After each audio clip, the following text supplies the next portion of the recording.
Eu tenho sentido o propósito de trazer mensagens com base no Evangelho de João. E essa vai ser a primeira, se Deus assim permitir. E o apóstolo Pedro, escrevendo no final da sua segunda epístola, que leva o seu nome, ele disse que nós devemos crescer na graça e no conhecimento de nosso Senhor Jesus Cristo. Eu entendo o Evangelho de João como um dos mais preciosos, não que os outros não sejam, mas ele fala e transmite a nós muito mais as palavras de Jesus, ainda que transmita também os seus feitos. Mas é uma linguagem muito, eu entendo, coloquial e me edifica bastante todas as vezes que eu leio, ano após ano, esse Evangelho.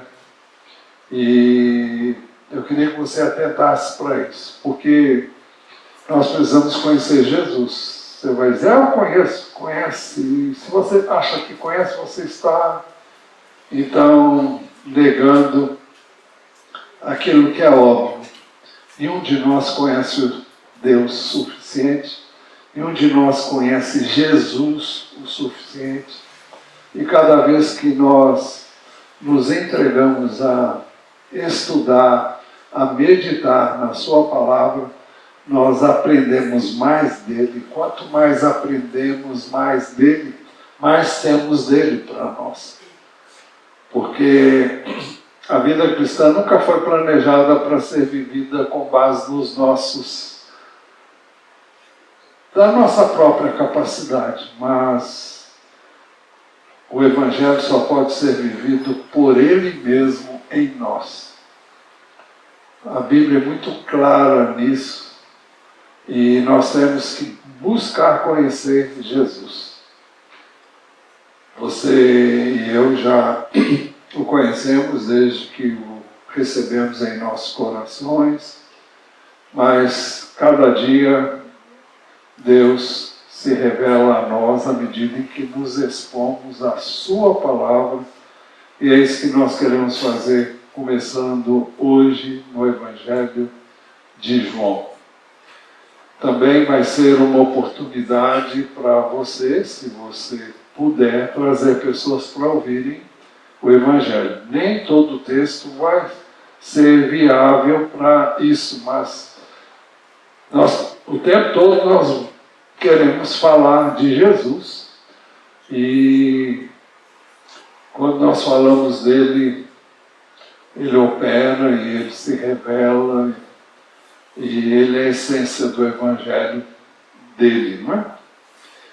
Nós queremos falar hoje sobre sete verdades acerca de Jesus. E nós as encontramos nos primeiros 5 versos do Evangelho de João. E nós queremos ler esses versos agora. No princípio era o Verbo, e o Verbo estava com Deus, e o Verbo era Deus. Ele estava no princípio com Deus. Todas as coisas foram feitas por Ele, e sem Ele nada do que foi feito se fez. A vida estava nele, a vida era a luz dos homens. A luz resplandece nas trevas, e as trevas não prevaleceram contra ela. O Evangelho de João foi escrito pelo apóstolo João, não confundir com João Batista. São 2 pessoas distintas uma da outra.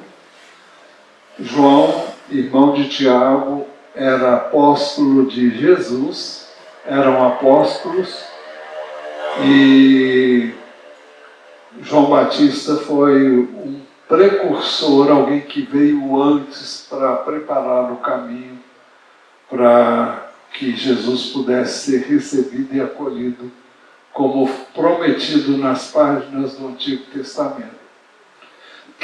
O Evangelho de João foi escrito então pelo apóstolo João, provavelmente por volta dos anos 85 a 95 depois de Cristo.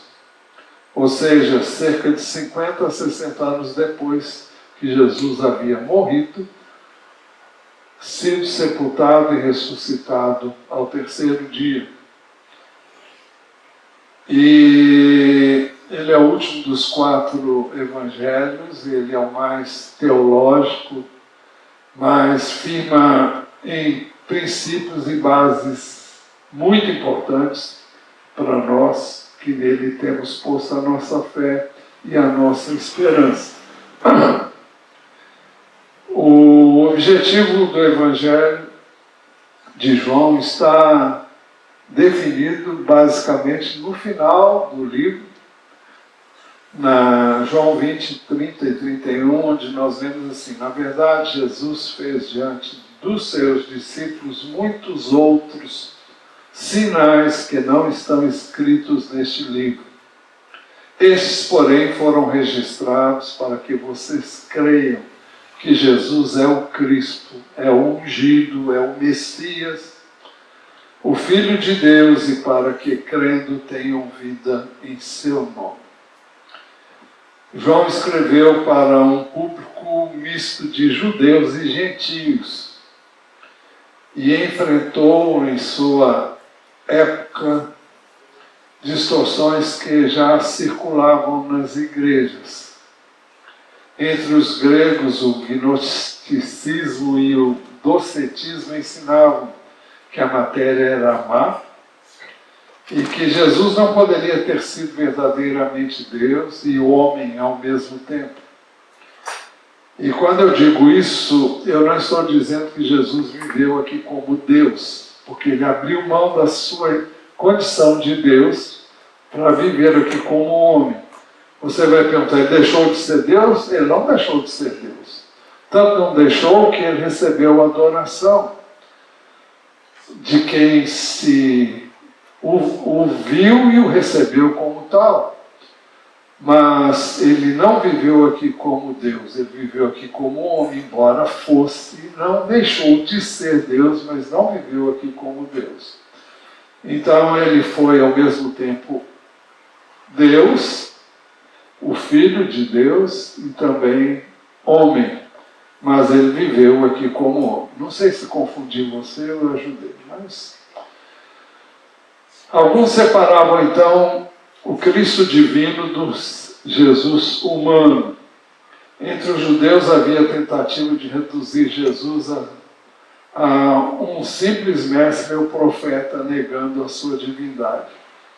Ontem eu vi um vídeo rápido de uma entrevista que alguém teve com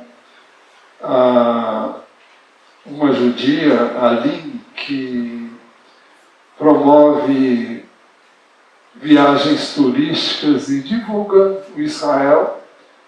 Eu já vi, e eu tenho o hábito de ouvir aquilo que ela fala, mas ela disse que ela crê em Jesus como alguém pura e simplesmente do ponto de vista histórico. Existiu, ela disse, incontestável, ninguém pode refutar isso.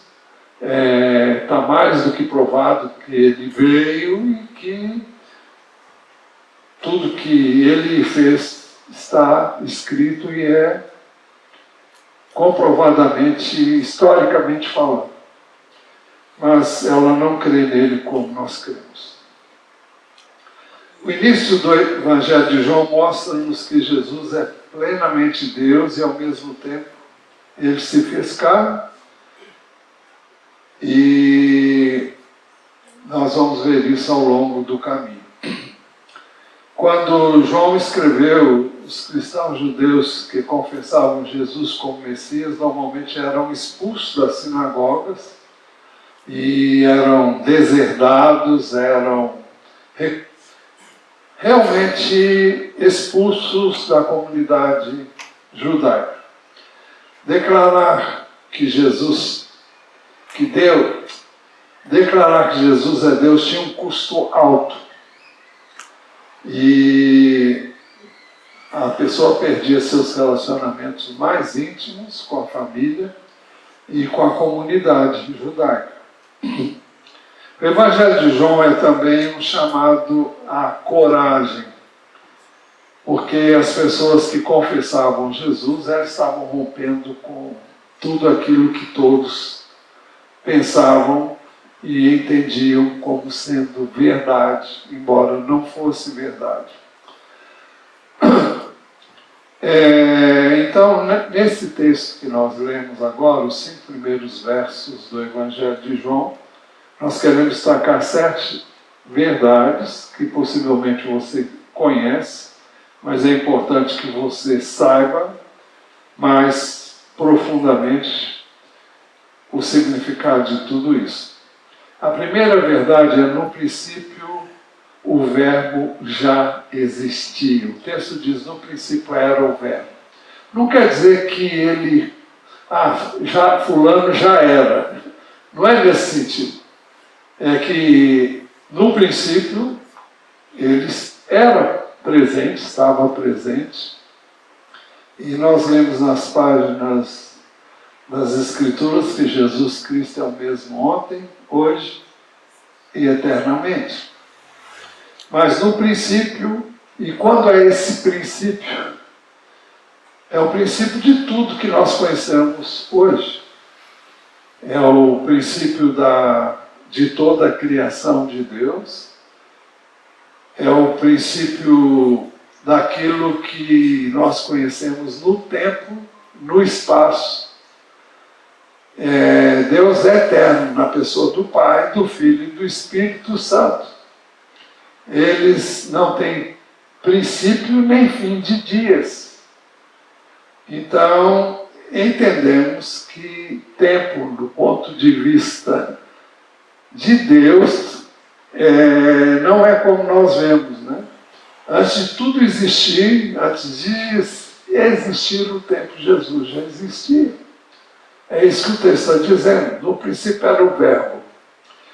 O termo verbo no grego é logos. Logos significa palavra.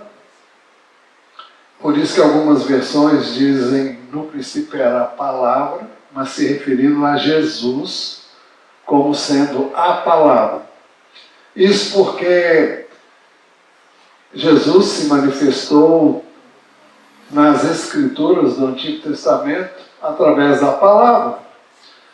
E nós vamos entender isso melhor daqui a pouco. Para os gregos, logos era a razão, a inteligência divina que organiza, rege, dá ordem ao universo. A sabedoria que dá sentido a todas as coisas. Era assim que eles entendiam. Para os judeus, a palavra logos os remetia para o início das Escrituras, especialmente em Gênesis. Então, João une aqui 2 conceitos e declara que esse logos eterno é uma pessoa, Jesus Cristo. A frase inicial, no princípio era o verbo, então nos leva a lembrar dessa declaração que é feita em Gênesis capítulo 1. E ela mostra que Jesus não nasceu em Belém, e ali foi o princípio dele. Não, Jesus viveu e vive muito antes disso e existe muito antes disso. Por isso que o texto de Gênesis diz: no princípio Deus criou os céus e a terra era sem forma e vazia, havia trevas sobre a face do abismo, e o Espírito de Deus se movia sobre as águas. Então, isso mostra que quando diz no princípio era o verbo, é o princípio da criação de Deus. Então, ele já existia naquela ocasião. João, na sua primeira epístola, que leva o seu nome, a primeira epístola de João, no capítulo 1, no versículo 1, ele começa dizendo praticamente a mesma coisa. o que era desde o princípio. Aquele que existia, quando tudo começou, ele já existia. A segunda verdade acerca de Jesus Cristo é que no princípio o Verbo Jesus estava com Deus. Ele enfatiza dizendo, e o Verbo estava com Deus. No princípio era o Verbo, e o Verbo estava com Deus. Isso mostra que Jesus estava com Deus quando tudo começou, pelo menos no que diz respeito àquilo que o homem pode perceber e captar hoje. Não que nós tenhamos vivido naquela época, mas tudo que foi feito nós podemos ver, podemos tocar, podemos perceber pelas faculdades que todo ser humano tem de poder perceber esse mundo que nós conhecemos como matéria, não é? Então, a segunda verdade acerca de Jesus Cristo é que no princípio o Verbo Jesus estava com Deus. No princípio a palavra que é Jesus estava com Deus. Assim nós ficamos sabendo que Jesus, o Verbo, é uma pessoa distinta de Deus. Porque diz que Jesus estava com Deus. No princípio era o Verbo, e o Verbo estava com Deus. Quando o texto diz que o Verbo estava com, mostra que ele é uma pessoa distinta do Pai. E isso é frisado aqui, e a gente tem que entender isso como bem claro. Mais tarde Jesus diria, em oração, que ele dirigiu ao Pai, basicamente essas mesmas palavras que o apóstolo João usou, ou melhor, palavras com o mesmo sentido. Eu me refiro a João 17:5, onde nós lemos assim, e agora, ó Pai, glorifica-me contigo mesmo, com a glória que eu tive junto de ti antes que houvesse mundo. Esse texto para mim é de uma riqueza enorme, porque aqui Jesus pede para ser glorificado com o Pai, com a mesma glória que ele tinha no início. Por quê? Quando ele veio ao mundo, ele abriu mão da sua glória. Ele abriu mão da sua condição de Deus para viver como homem. Por isso que aqui ele veio na forma humana. Repito, ele não deixou de ser Deus, mas não viveu como Deus. O diabo tentou levar Jesus a agir como Deus. Mas ele não agiu como Deus, embora pudesse ter agido como Deus. Por que ele podia agir como Deus? Porque ele era Deus. Mas ele não viveu aqui a sua vida com o que ele quis, como ele achou que devia de fazer. Ele vem em completa obediência ao Pai. Por isso que o diabo sugeriu que ele transformasse aquelas pedras em pães. Ele disse que estava escrito, não só de pão viverá o homem, mas de toda a palavra que sai da boca de Deus. Ele disse que ele veio não para fazer a sua vontade, mas a vontade daquele que o havia enviado. Nós vamos ver isso depois em João, mais adiante. E ele disse que a comida dele consistia em fazer a vontade daquele que o havia enviado e realizar a sua obra, a obra que o Pai havia confiado ele para realizar. Então, ele não viveu aqui como Deus, ele viveu aqui na dependência do Espírito de Deus, em obediência irrestrita a Deus. Por isso que quando ele se viu prestes a morrer, ele pediu ao Pai se tinha um outro caminho. E nós sabemos que Deus nem respondeu essa pergunta, porque Jesus sabia o que ele tinha que fazer. Mas era uma luta que ele estava travando ali, e ele não deixou em nenhum momento de fazer a vontade do Pai, mesmo quando ele teve o desejo de fazer a vontade de Jesus, homem, não indo à cruz, se houvesse essa possibilidade. Então, Jesus disse: agora, Pai, glorifica-me contigo com a mesma glória que eu tive junto de ti antes que houvesse mundo. Quando Jesus fosse logo depois subir aos céus, ele retornaria à sua glória. E ele, quando subiu aos céus, ele se assentou à direita do Pai. Foi assim que Estevão o viu, sentado à direita do Pai. Mas por que ele fez essa oração? Para que eu e você soubéssemos que ele tinha uma glória com o Pai antes que houvesse mundo. Por isso que ele disse: agora glorifica-me contigo mesmo, com a glória que eu tive junto de ti antes que houvesse mundo, antes que nada, antes de que tudo viesse a existir, ele já estava com o Pai e tinha essa glória. Pois bem, Paulo, escrevendo aos Colossenses, apresentou Jesus Cristo como aquele em quem estão ocultos todos os tesouros da sabedoria e do conhecimento. Colossenses 2, a partir da segunda parte do verso 2, nos primeiros versos, o apóstolo vinha dizendo a grande luta que ele vinha mantendo pelos colossenses. Essa luta era uma luta em oração. E o apóstolo Paulo, ao escrever, ele quis referir-se a essa luta, a uma luta espiritual que era travada em oração em favor deles.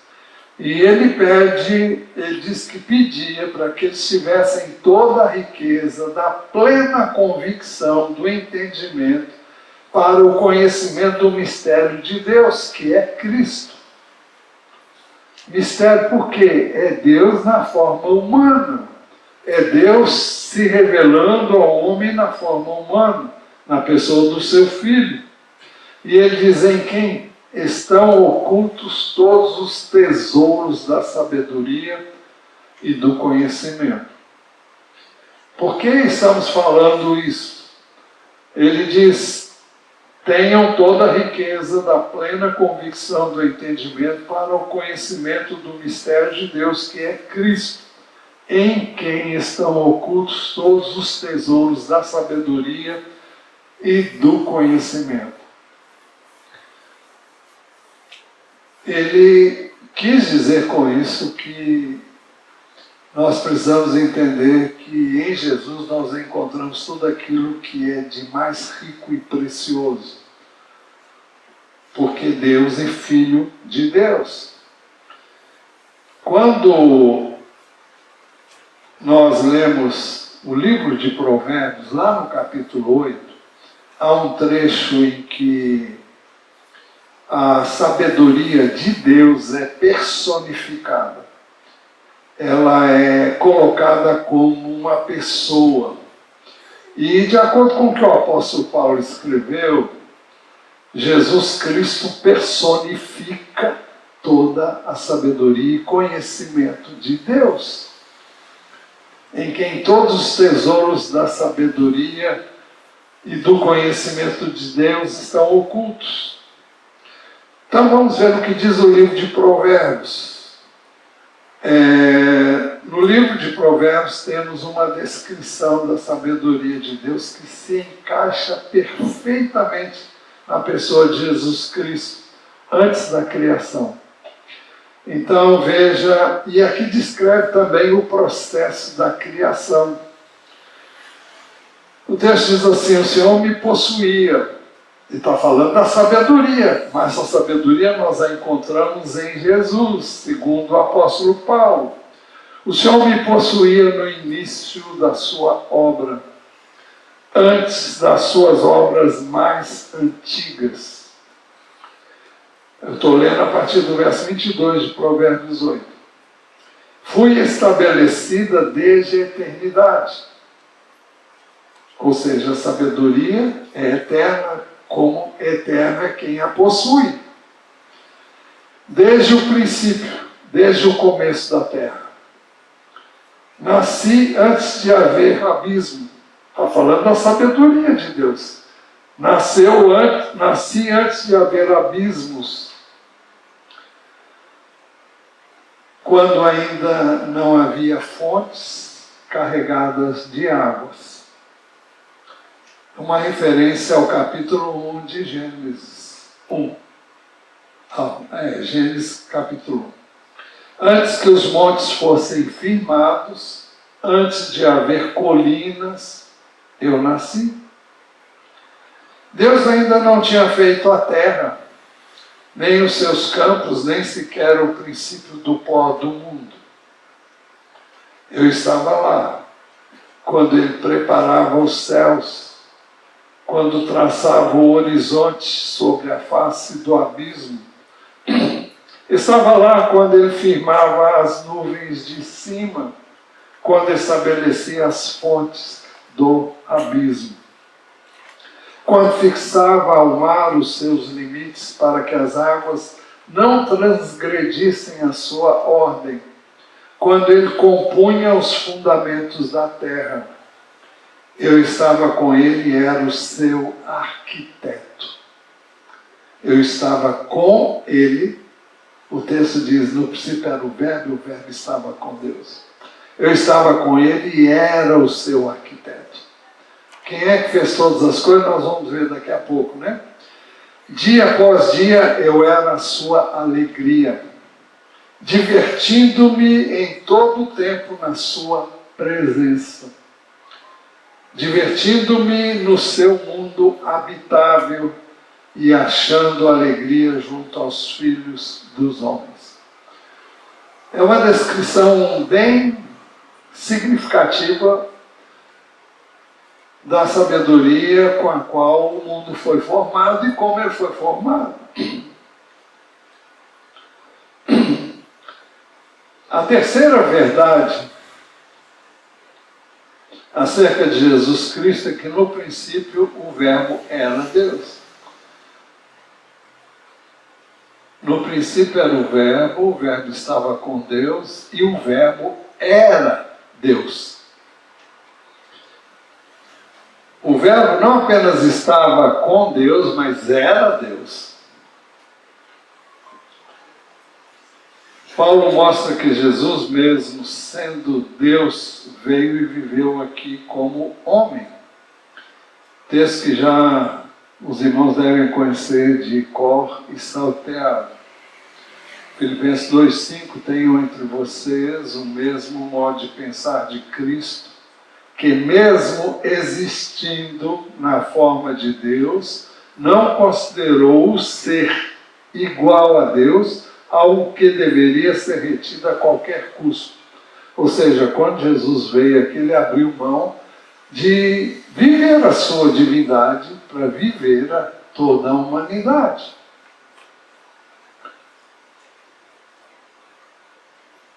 João descreve Jesus na forma humana em um único verso, diferentemente de Mateus, de Lucas. Ele descreve Jesus assim: e o Verbo se fez carne e habitou entre nós, e vimos a sua glória, a glória como do unigênito do Pai. E vimos a sua glória como a glória do unigênito do Pai.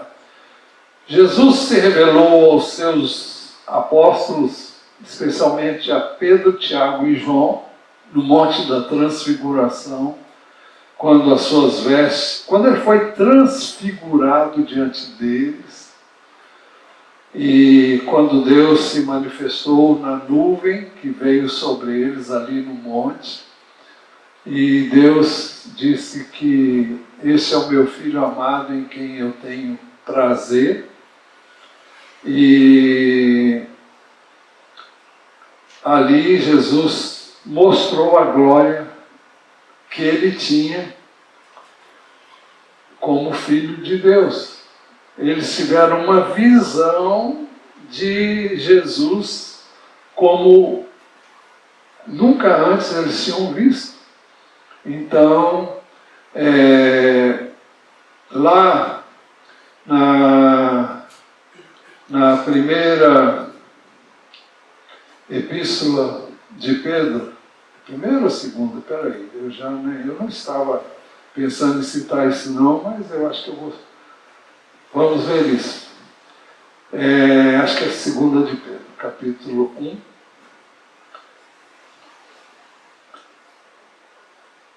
Deixa eu ver esse aqui. 1, versículo 16. Segunda epístola de Pedro, capítulo 1, versículo 16. Porque não lhes demos a conhecer o poder e a vinda de nosso Senhor Jesus Cristo, seguindo fábulas engenhosamente inventadas, mas nós mesmos fomos testemunhas oculares da sua majestade, porque ele recebeu honra e glória da parte de Deus Pai, quando pela suprema glória lhe foi enviada a seguinte voz: este é o meu Filho amado, em quem me agrado. Ora, nós ouvimos essa voz vinda do céu quando estávamos com ele no Monte Santo. Assim temos ainda mais segura a palavra profética, e vocês fazem bem em dar atenção a ela, como a uma luz que brilha em lugar escuro, até que o dia clareie e a estrela da alva nasça no coração de vocês. Então, e depois ele diz sobre as Escrituras: primeiramente, porém, saibam que nenhuma profecia da Escritura provém de interpretação pessoal, porque nunca jamais qualquer profecia foi dada por vontade humana. Entretanto, homens falaram da parte de Deus movidos pelo Espírito Santo. O apóstolo Pedro está se referindo às Escrituras do Antigo Testamento. Então, João descreve Jesus na forma humana em um único verso. E o Verbo se fez carne e habitou entre nós, cheio de graça e de verdade. E vimos a sua glória, porque Jesus se revelou, até onde eu sei, de acordo com os evangelhos, uma única vez a eles dessa forma. Por apresentar-se na forma humana, os judeus então não criam que ele pudesse ser o Filho de Deus. Eles viam em Jesus apenas uma figura humana, alguém que não era diferente dos demais homens. E o apóstolo não, e o profeta Isaías descreve Jesus de uma forma totalmente humana, e ele o faz assim em Isaías capítulo 53, nos versos 1, ele diz assim: quem creu em nossa pregação, e a quem foi revelado o braço do Senhor? Porque foi subindo como um renovo diante dele, e como raiz de uma terra seca, não tinha boa aparência nem formosura. Ele está descrevendo Jesus. Olhamos para ele, mas não havia nenhuma beleza que nos agradasse. Talvez uma referência a Jesus na cruz, não sei. Era desprezado e o mais rejeitado entre os homens, homens de dores e que sabe o que é padecer. E como um de quem os homens escondem o rosto, era desprezado, e dele não fizemos caso. Ele está se referindo é uma profecia referente a Israel, que não fez nenhum caso de Jesus quando ele veio na forma humana, justamente porque veio como homem. Depois vai descrever o sacrifício de Jesus, e não é esse o nosso propósito agora. João 5,18 diz assim: por isso, quando Jesus se apresentou como Filho de Deus, eles não puderam crer nele. Por isso os judeus cada vez mais queriam matá-lo, porque além de desrespeitar o sábado, também dizia que Deus era o seu próprio Pai, fazendo-se igual a Deus. Jesus sempre diz ser o Filho de Deus, logo Deus com Deus. Em João 10, 30, 33, que devemos ver, se Deus permitir, mais tarde, com mais detalhes, ele diz: eu e o Pai somos um. Ele não quis dizer que ele e o Pai eram a mesma pessoa. Os judeus mais uma vez pegaram em pedras com a intenção de apedrejá-lo, mas Jesus lhes disse: tenho mostrado a vocês muitas obras da parte do Pai. Jesus aqui como homem fazendo as obras do Pai. Por qual delas querem me apedrejar? Os judeus responderam: não é por obra boa que queremos apedrejá-lo, e sim por causa da blasfêmia, pois sendo você apenas um homem, está se fazendo de Deus.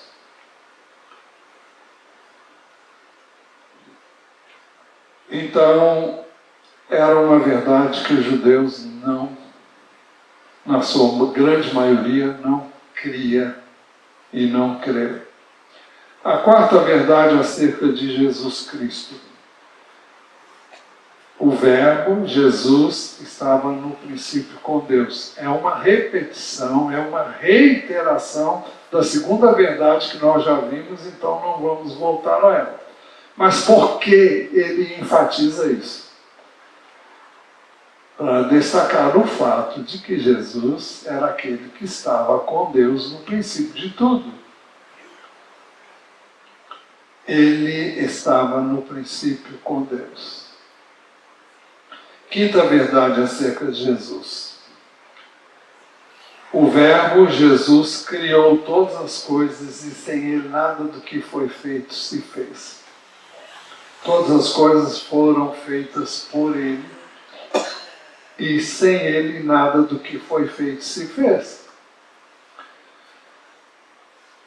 Então, o texto mostra que quem criou todas as coisas foi Jesus.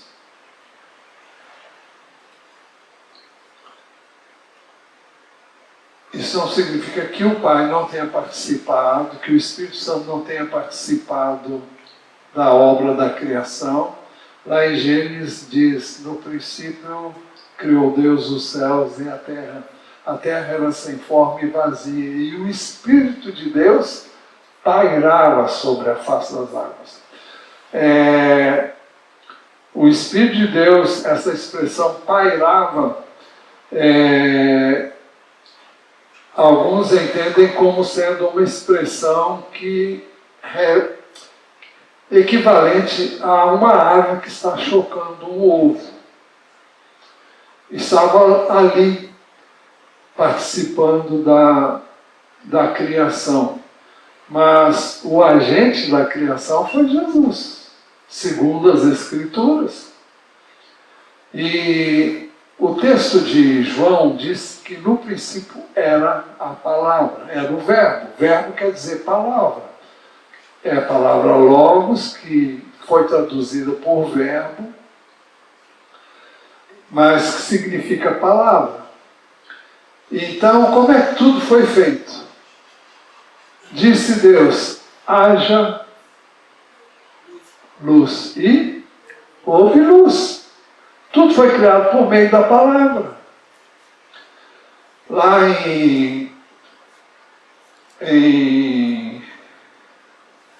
Hebreus,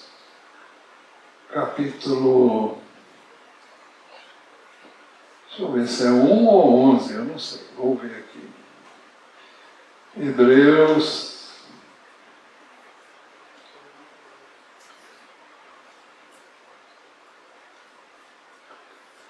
Nós vamos ver Hebreus no capítulo 1 depois, eu acho que é o capítulo 11 então.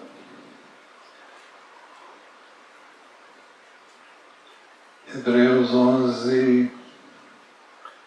Ora, a fé é a certeza de coisas que se esperam e a convicção de fatos que não se veem. Pois pela fé os antigos obtiveram bom testemunho. Pela fé entendemos que o universo foi formado pela palavra de Deus, de maneira que o visível veio a existir das coisas que não são visíveis. Então tudo foi criado, feito por meio da palavra. E Deus vai falando ali e as coisas vão acontecendo. E Jesus é a palavra de Deus. Espero que você não tenha pirado. Mas Jesus é a palavra.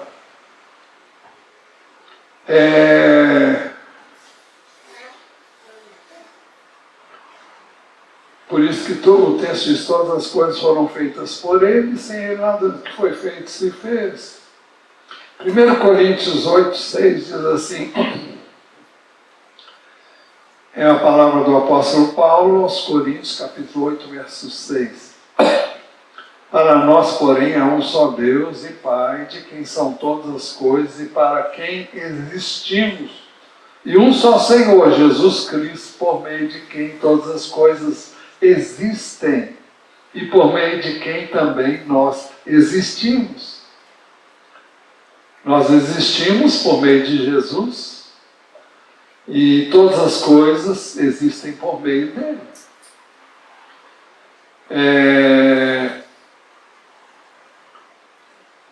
Escrevendo aos Colossenses, o apóstolo Paulo amplifica essa afirmação, dizendo que tudo foi criado por ele e acrescenta para ele. Colossenses 1,16, pois nele, está falando de Jesus, foram criadas todas as coisas, nos céus e sobre a terra, as visíveis e as invisíveis. Sejam tronos, sejam soberanias, quer principados, quer potestades, tudo foi criado por meio dele e para ele. Gente, isso é grande demais. Tudo foi criado por meio dele e para ele. Todas as coisas existem para Jesus. Nós existimos para Jesus. E se nós não entendermos isso, a nossa vida aqui não vai ter sentido. Nós vivemos para ele, por meio dele. Foi ele quem nos fez. Nós somos criação dele. A Epístola aos Hebreus amplia ainda mais esse ensino, mostrando que Deus constituiu o Filho herdeiro de todas as coisas e afirma ainda que Deus fez o universo por meio do seu Filho. Antigamente, Hebreus 1, 1 e 2. Antigamente Deus falou muitas vezes e de muitas maneiras aos pais pelos profetas. Mas nesses últimos dias nos falou pelo Filho, a quem constituiu o herdeiro de todas as coisas e pelo qual também fez o universo.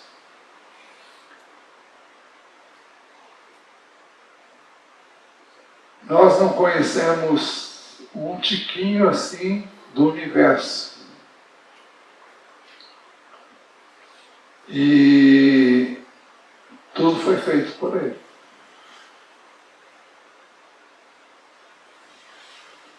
Eu fico imaginando que Bom, as pessoas não conhecem a Jesus, por isso que não o exaltam nem o engrandecem como deviam. Quando nós pensamos que esse universo tão grande, cheio de galáxias, de complexidades, que o homem nunca viu, porque a mente humana não consegue ver nem enxergar, senão a um determinado ponto de uma coisa que é tão grande como é o universo. Alguém que criou tudo isso é muito maior do que ele, do que o que nós conhecemos como universo. E o texto diz, a quem constituiu o herdeiro de todas as coisas, ele que é o herdeiro de Deus, e nós somos herdeiros com ele. E pelo qual também fez o universo.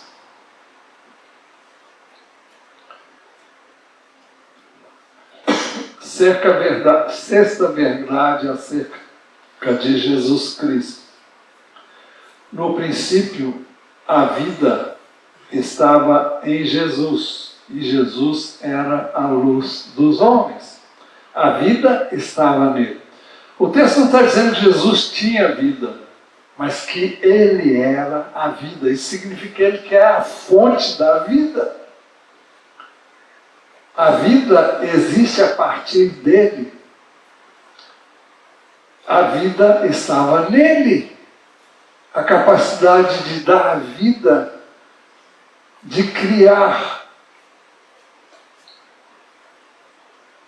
de trazer à existência o que não existe, estava nele.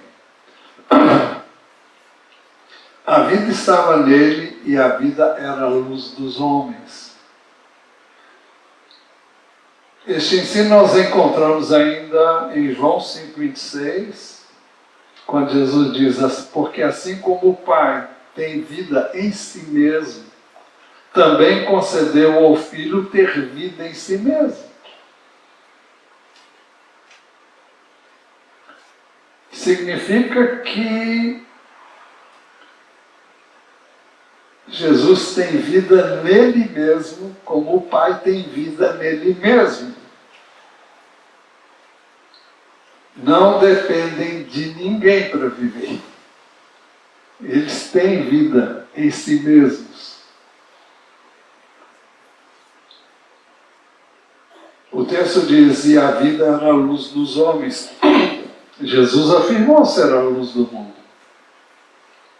João 8,12, de novo Jesus lhes falou dizendo, eu sou a luz do mundo.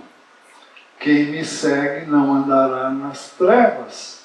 Pelo contrário, terá a luz da vida.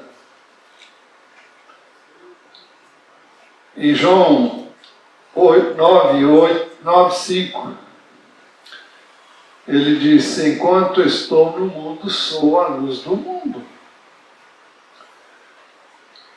Hoje na escola bíblica nós dissemos que Jesus disse que nós faríamos obras maiores do que ele. Por que ele disse isso? Porque ele era apenas um.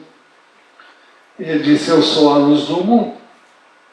Mas depois ele disse também aos que estavam seguindo ele, vocês são a luz do mundo. Não se pode esconder uma cidade situada no alto de um monte.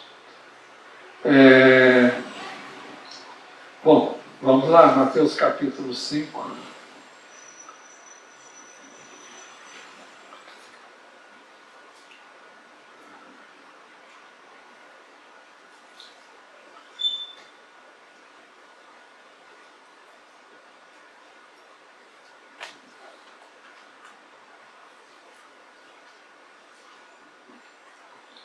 Depois das bem-aventuranças, ele diz assim, verso 13, vocês são o sal da terra. Ora, se o sal vier a ser insípido, como lhe restaurar o sabor? Para nada mais preste, não para lançado fora, ser pisado pelos homens. Depois ele diz, vocês são a luz do mundo. Não se pode esconder uma cidade situada no alto de um monte, nem se acende uma lamparina para colocá-la debaixo de um cesto, mas num lugar adequado onde ilumina bem todos os que estão na casa. Assim brilhe também a luz de vocês diante dos outros, para que vejam as boas obras que vocês fazem e glorifiquem o Pai de vocês que está nos céus. Então, ele era a luz, mas ele queria que, com a sua morte e ressurreição, o Espírito de Deus, por meio de quem ele viveu aqui no mundo, quando se fez homem, pudesse chegar a nós. Para isso ele morreu, foi sepultado, ressuscitou, para que quem nele cresce pudesse também vir a ser luz. Então eu e você somos chamados a ser luz como ele era a luz do mundo quando estava aqui. Mas hoje nós somos a luz do mundo, porque ele nos deu do mesmo Espírito que estava sobre ele e com ele, quando ele veio aqui em obediência ao Pai por meio do seu Santo Espírito. Enquanto estou no mundo, sou a luz do mundo. João 12:46, eu vim como luz para o mundo, a fim de que todo aquele que crê em mim não permaneça nas trevas. A luz de Jesus precisa brilhar em nós. Como é que a luz vai brilhar em nós se nós conhecemos Jesus? Nós só podemos refletir a vida dele quando o conhecemos. Aí entra o processo de renovação da mente. Eu tenho dito que fui o primeiro a dizer isso não, mas eu tenho dito que nós não podemos viver a vida de Jesus se a nossa mente não for renovada pela palavra.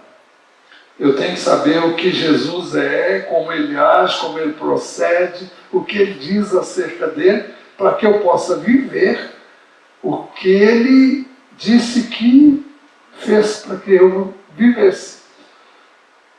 Eu não posso viver por mim mesmo, não posso por mim mesmo fazer o que Jesus fez, nem viveu. Não estou falando nem de milagres, nem de prodígios, eu estou falando de vida. De ser sal, ser luz, ser reflexos da glória de Deus na pessoa de Jesus. Então eu tenho que saber para que eu fui salvo. Fui salvo para quê? Para ser luz, para ser sal, para fazer a diferença. Isso implica em morrer para nós mesmos, para vivermos para Ele. Assim como Ele morreu para si, para viver para Deus aqui como homem. Jesus é o paradigma, é o modelo, é o exemplo, é exatamente aquilo que Deus quer que eu e você sejamos e vivamos aqui, por meio dele. Sétima verdade acerca de Jesus e a última que nós vamos ver hoje, né? A luz resplandece nas trevas e as trevas não prevaleceram contra ela. Onde a luz chega, não há espaço para as trevas. A versão antiga dizia que a luz espanca as trevas, ou seja, ela espanta as trevas, ela acaba com as trevas, porque a luz prevalece. Não a minha luz, mas a luz de Jesus em mim e você. Se nós somos de Jesus, temos Jesus, nós não podemos permanecer nas trevas. E o apóstolo João disse isso muito claramente quando ele disse: Ora, a mensagem que dele ouvimos e anunciamos a vocês é essa: Deus é luz e não há nele treva alguma. Se dissermos que temos comunhão com ele e andarmos nas trevas, mentimos e não praticamos a verdade. Mas se andarmos à luz como ele está na luz, temos comunhão uns com os outros, e o sangue de Jesus, seu Filho, nos purifica de todo pecado. Então, nós temos que entender o que Jesus fez em nós. E temos que conhecer Jesus para que nós possamos vivê-lo. Não por força, nem por violência, nem por expediente humano, mas pela graça que nos é dada através dele. Concluindo, no princípio era o Verbo, e o Verbo era Deus. Nessas 7 verdades nós contemplamos a mais extraordinária revelação que podemos imaginar que o céu já concedeu à terra. Jesus Cristo não é um personagem da história, ele é o autor da história. Ele não passou a existir quando nasceu lá em Belém. Ele não foi criado no tempo. Ele é eterno. O Verbo que estava com Deus e era Deus, estava com Deus e era Deus. Jesus Cristo é eterno. Jesus Cristo é uma pessoa, por isso que estava com Deus. Por isso que ele é divino, porque diz que ele era Deus. O Verbo estava com Deus e era Deus. Ele é Criador, porque todas as coisas foram feitas por meio dele e para ele. Jesus Cristo é a vida eterna. Jesus Cristo é luz, a luz dos homens. E ele resplandece nas trevas, e as trevas não prevaleceram contra ele, a luz.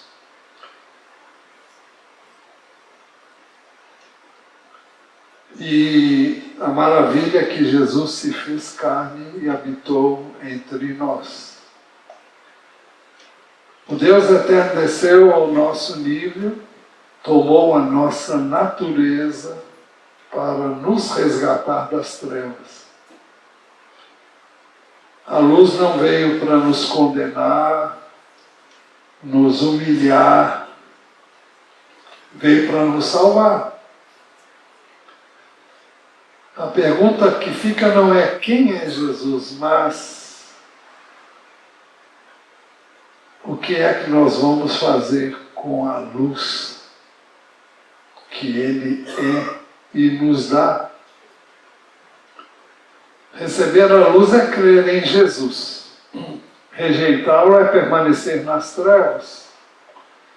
Se hoje você ainda vive nas trevas do pecado, do medo ou da dúvida, você precisa saber que a luz continua resplandecendo. Não é uma luz fugaz que existe e depois desaparece.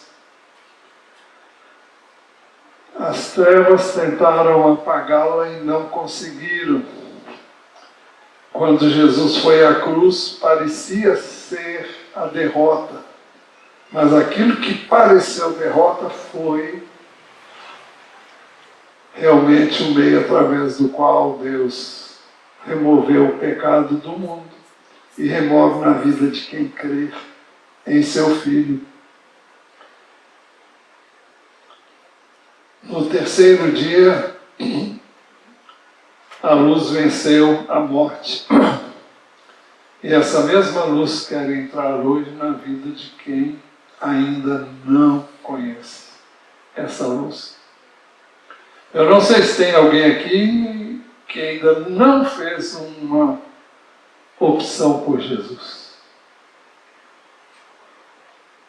Você pode crer nele apenas como um vulto da história, mas você pode crer nele como o Deus que se fez carne, que foi à cruz por mim e por você, para que, crendo nele, eu e você tenhamos os nossos pecados perdoados, através da sua morte na cruz. Não obstante ser quem ele sempre foi e é, ele veio na forma humana para nos resgatar do pecado. Por isso que ele se fez pecado por nós sem nunca ter cometido um pecado, mas recebeu nele a condenação que nós merecemos.